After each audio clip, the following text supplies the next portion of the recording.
How's it going, guys? And today, well, we're finally back on the YouTube grind. After like 7 days, now I want to make it known for, for the people asking why I was gone for like, well, 7 days, probably 8 days by now. Pretty much due to New Year and a bunch of relatives coming over, I didn't really have time to make a video, so I was like, why not make one now? Which of course, because of that, I had to halt production of videos, and I couldn't really make any, long form videos for a long time, and I had to run the shorts feature. So that's where I've really been all this time. It's not a really long break since I do usually have like 1 month breaks for some reason. It's a habit of mine, but anyway. So happy New Year, of course. Can't wait to start all the new videos coming along later on this year. And please, as always, like and subscribe. We are preaching 500. And today's video will be on Rapi, the spiritual successor of Red Hood. Or is she? Well, that is a question we're going to be answering in today's video. Now, for reference in this video, I will be covering prototype Rapi and also slash soldier Rapi. I don't really have a name for her. I'm not saying a code name out because it's just numbers. So I'm just call her prototype Rapi. So basically, it's like the default Rapi. And then we have base Rapi, which is when basically Rapi joined Yunwa's squad, something like that. And then of course later joined Counters. And then we will lastly cover the new Rapi, aka Rapi Red Hood. Now, of course, just going to get that out there for the people who are watching right now. Now, for prototype Rapi, so our soldier Rapi, she isn't the most stacked on her stuff since we don't know that much, only a little in terms of scaling. But we will be going off this nice list of statements, which we actually got within the new story that dropped. Because it's a pretty good scan. It does explain a lot of good stuff for scaling. Now, for main scaling, she can actually be scaled pretty high because of her first feat, which is surviving 12 whole encounters with different raptures by herself while carrying the heads of her teammates. And roundabout Nikes, for starters, I don't know if it's actually canonical, but they could be round about 250 kg, round about there. So they are pretty heavy. I don't know how much their heads weigh. We haven't actually got information on that, but you could say maybe 50 kg, maybe round about there.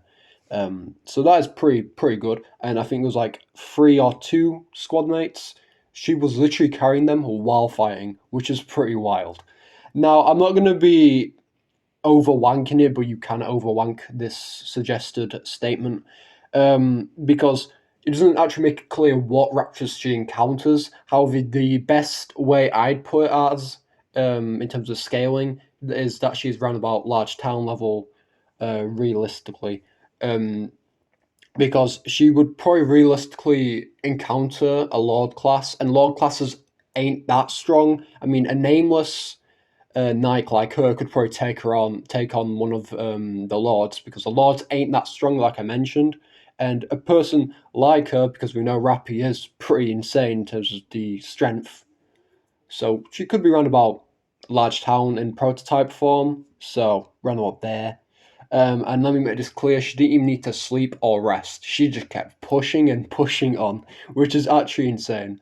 Well, speed should likely be superior to an average soldier in this form, so superhuman at best. For hacks, she isn't that much stacked, it's just marksmanship and, of course, regenerative immortality if the wounds aren't that severe. Next, we'll go into base Rapi. Now, for base Rapi, this is basically when she joined Universe Squad and then later on Counters.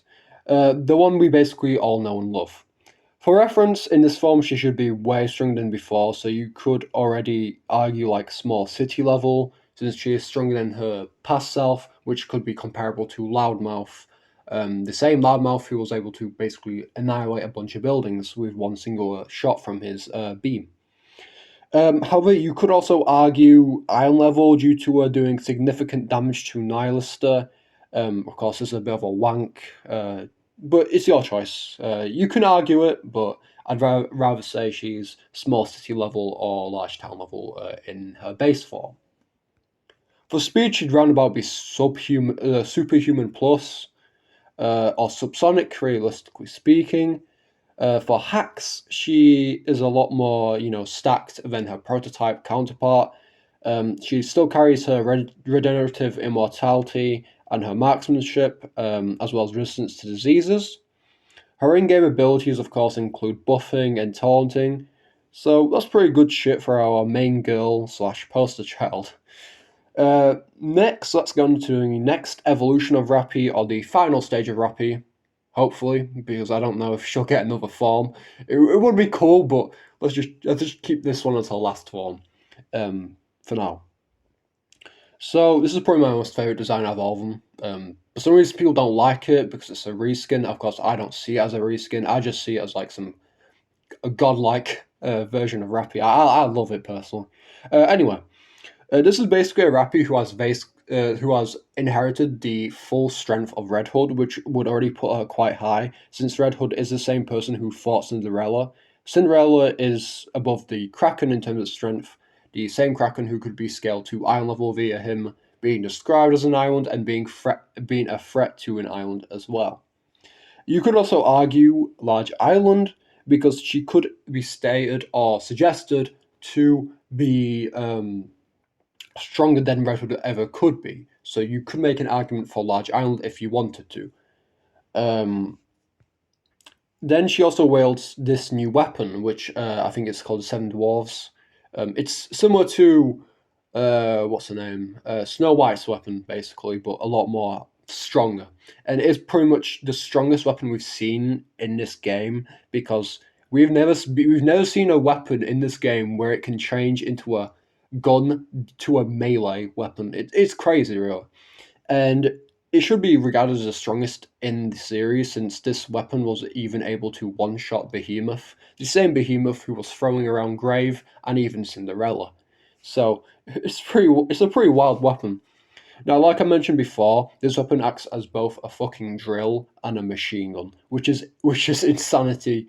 And it's no wonder that fucking Behemoth got packed up by it. Now, for speed, she should roundabout be comparable to Scarlet, which is like supersonic via her speed reaching faster than sound, which is pretty good. But let's get to her hacks finally.